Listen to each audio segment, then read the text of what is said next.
कहवा में राम जी के जन्म भयो हरि झुमरी। अब कहवा में बाजेला बाधाव खेलब हरि झुमरी।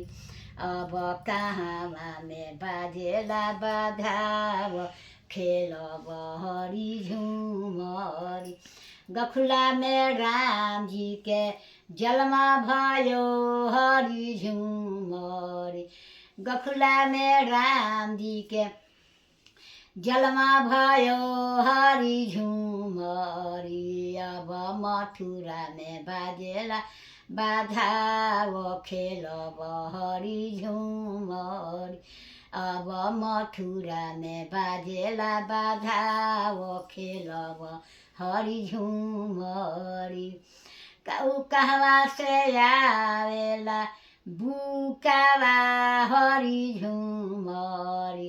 अब कहवा से आवेला अबीर हो खेलब हरि झुमरी। अब कहवा से आवेला अबीर हो खेलब हरि झुमरी। गखुला से आवेला बुकावा हरि झुमरी।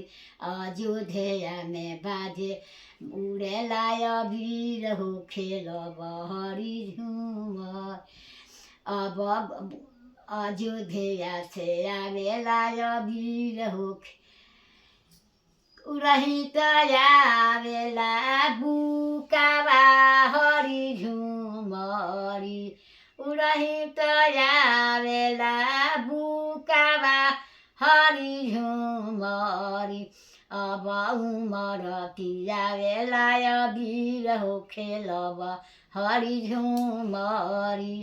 अब उमरली आवेला अबीर हो खेलब हरि झुमरी। केकरा हिया चरे रे बुक केकरा हिया चरे चदरे रे बुकावा हरि झुमरी। अब केकरा अचरे अबीर हो खेलब हरि झुमरी। अब केकरा अचरे अबीर हो खेलब हरि झुमरी।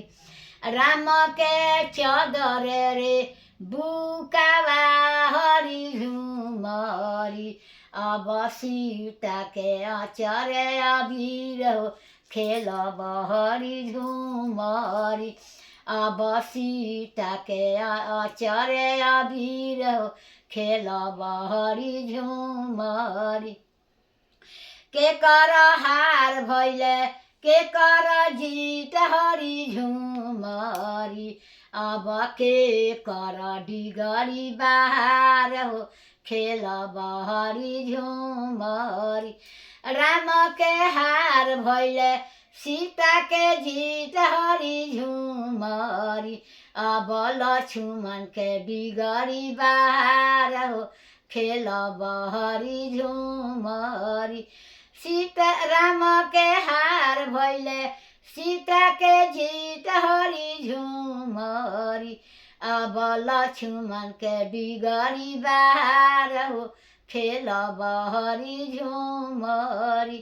अब लक्ष्मण के भैले बहार अब लक्ष्मण के डिगरी बहार हो खेलब हरि झुमरी।